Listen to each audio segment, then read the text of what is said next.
अनुराग जी, सबसे पहला सवाल, क्योंकि दिल्ली का चुनाव है, दिल्ली में मुद्दे बहुत है, लेकिन अब जो सबसे बड़ी बात, जो सबसे बड़ा आरोप या सबसे बड़ा जो सवाल खड़ा हुआ वो ये है कि आप लोग दिल्ली के लोगों का नरसंहार करना चाहते हैं। आप लोगों ने दिल्ली में यमुना के पानी में जहर मिला दिया है।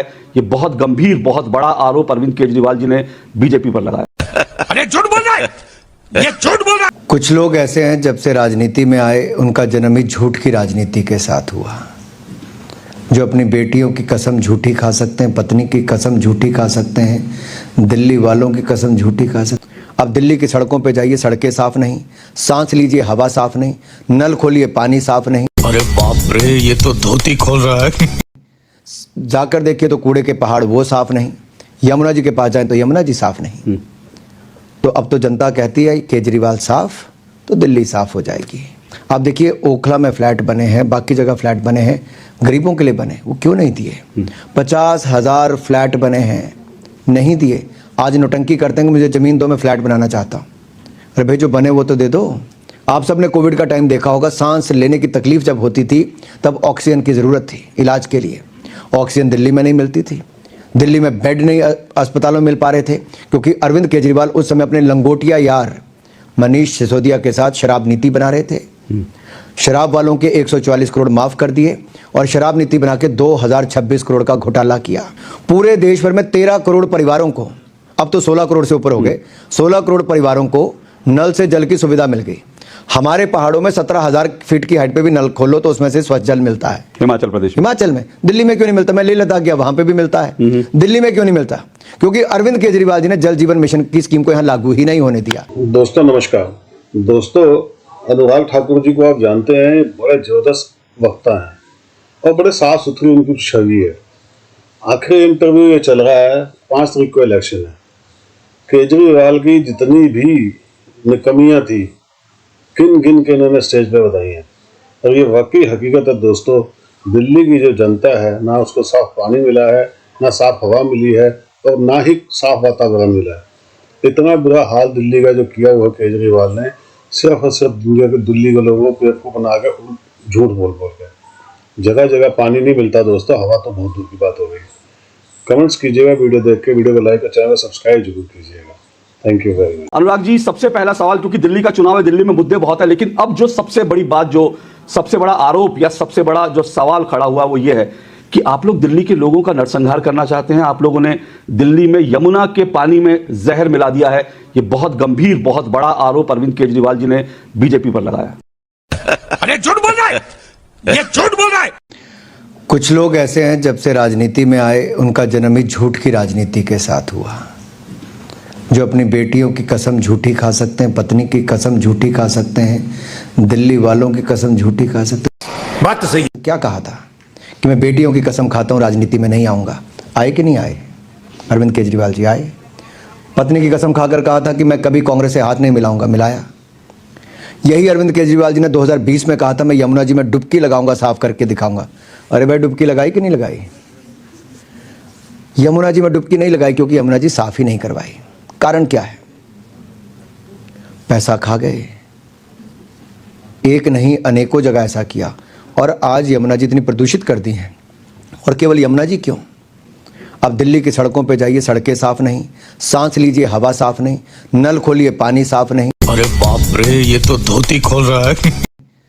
जाकर देखिए तो कूड़े के पहाड़ वो साफ नहीं, यमुना जी के पास जाए तो यमुना जी साफ नहीं। तो अब तो जनता कहती है केजरीवाल साफ तो दिल्ली साफ हो जाएगी। यानी कि आम आदमी पार्टी का सफाया करो और दिल्ली को बचाओ, दिल्ली को साफ करो। नहीं, आप कह रहे हैं कि ये जो आरोप लगाया झूठा है कि यमुना के पानी में, क्योंकि हरियाणा से यमुना दिल्ली में आती है, वो कह रहे हैं हरियाणा सरकार ने, और वो कह रहे हैं कि इसकी जांच हो जाए, उनको इस बात की कोई चिंता नहीं है। हम तो यमुना मैया कहते हैं, गंगा माँ कहते हैं, यमुना जी को माँ कहते हैं, तो पूछते हैं। और ऐसी सोच उन्हीं लोगों के मन में आ सकती है जिनके दिलो दिमाग में जहर घुला हुआ है, और ये आम आदमी पार्टी वाले लोग ऐसा ही हैं। और अरविंद केजरीवाल जी ने जहर घोलने की राजनीति ही की। ऐसी खराब सोच उनके ही दिमाग में आ सकती है। सवाल यह है कि क्या मजबूरी थी कि इतने वर्षों में यमुना जी को साफ क्यों नहीं कर पाए? अगर भारत सरकार की ओर से उनको 8,000 करोड़ रुपए से ज्यादा दिल्ली सरकार को मिला तो यमुना जी साफ क्यों नहीं हुई? सवाल। आप देखिए ओखला में फ्लैट बने हैं, बाकी जगह फ्लैट बने हैं, गरीबों के लिए बने, वो क्यों नहीं दिए? 50,000 फ्लैट बने हैं, नहीं दिए। आज नौटंकी करते हैं कि मुझे ज़मीन दो, मैं फ्लैट बनाना चाहता हूँ। अरे भाई जो बने वो तो दे दो। पर वो कहते हैं आप लोग काम नहीं करने देते ना, क्योंकि आपने एक एलजी बैठा रखा है। एलजी हर चीज पर उनको, जब वो काम करने जाते हैं तो कभी आप उनको जेल भेज देते हैं, कभी जो उनके सहयोग, उनकी पूरी टीम बिखर गई। तो आप लोगों ने जिस तरह से दिल्ली का मॉडल बना रखा, उसमें वो काम नहीं कर पाते, तकलीफ उनकी है। अगर सोच देखिए, पहले दिन से ही अराजकता वाली सोच थी। इकलौता मुख्यमंत्री दिल्ली के इतिहास में ऐसा हुआ जो 26 जनवरी की परेड से पहले धरने पे बैठा हो, अरविंद केजरीवाल जी थे, जिनका केवल काम आरोप लगाना है, रोना धोना है। अगर घर में भी बच्चा 10-11 घंटे रोए तो आपकी हालत क्या हो जाएगी? ये तो 11 साल से रोने से नहीं हट रहे। ये रोना धोना कब बंद होगा भाई? आरोप प्रत्यारोप की राजनीति के चक्कर में दिल्ली के लोग पिस रहे हैं। केंद्र की ओर से कोई कमी नहीं। कोविड का टाइम आया, आप सबने कोविड का टाइम देखा होगा। सांस लेने की तकलीफ जब होती थी तब ऑक्सीजन की ज़रूरत थी इलाज के लिए। ऑक्सीजन दिल्ली में नहीं मिलती थी, दिल्ली में बेड नहीं अस्पतालों में मिल पा रहे थे, क्योंकि अरविंद केजरीवाल उस समय अपने लंगोटिया यार मनीष सिसोदिया के साथ शराब नीति बना रहे थे। शराब वालों के 144 करोड़ माफ कर दिए और शराब नीति बना के 2026 करोड़ का घोटाला किया। क्या बात कर रहे हैं? लोग मर रहे थे और ये शराब घोटाला कर रहे थे। इन्होंने उस समय पूर्वांचल के लोगों के दिलो दिमाग पे ऐसा डर पैदा कर दिया कि तुम्हें मकान का किराया देना पड़ेगा, अनाज नहीं मिलेगा, यहाँ रहोगे तो मर जाओगे। सब पैदल चल के लाइनें लगा के बॉर्डर पार चले गए। योगी आदित्यनाथ जी ने अगर बसें नहीं भेजी होती तो पूर्वांचल के लोगों की क्या हालत हुई होती? बात तो सही है। ये 10-11 सालों की जो सरकार आम आदमी पार्टी ने दी, इन्होंने केवल और केवल हवा से लेके बाकी जगह प्रदूषण ही फैलाने का काम किया है, राजनीति में भी और हवा में भी, पानी में भी, हर तरफ।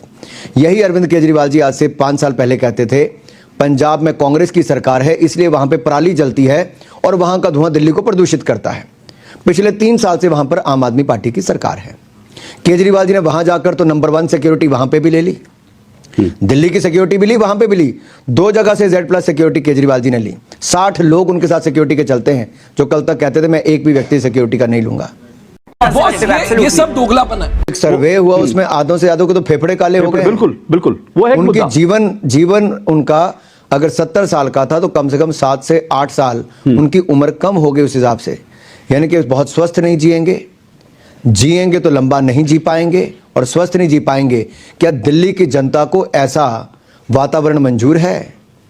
अगर नहीं है तो भाजपा को छोड़िए, किसी और बारे में छोड़िए, आप अपने बच्चों के बारे में, अपने बारे में सोचिए और सोचिए कि कौन कर सकता है। ये जो आरोप प्रत्यारोप की राजनीति भी खत्म हो जाएगी। अब भारतीय जनता पार्टी को जिताइए, दिल्ली में भी भाजपा होगी और भारत की सरकार भी भाजपा की होगी, तो ना कोई आरोप प्रत्यारोप होगा और जमीन पर हवा भी साफ होगी, पानी भी साफ होगा, यमुना जी भी साफ होगी, सड़कें भी साफ होगी और कूड़े के पहाड़ भी साफ करके देगी तो भारतीय जनता पार्टी।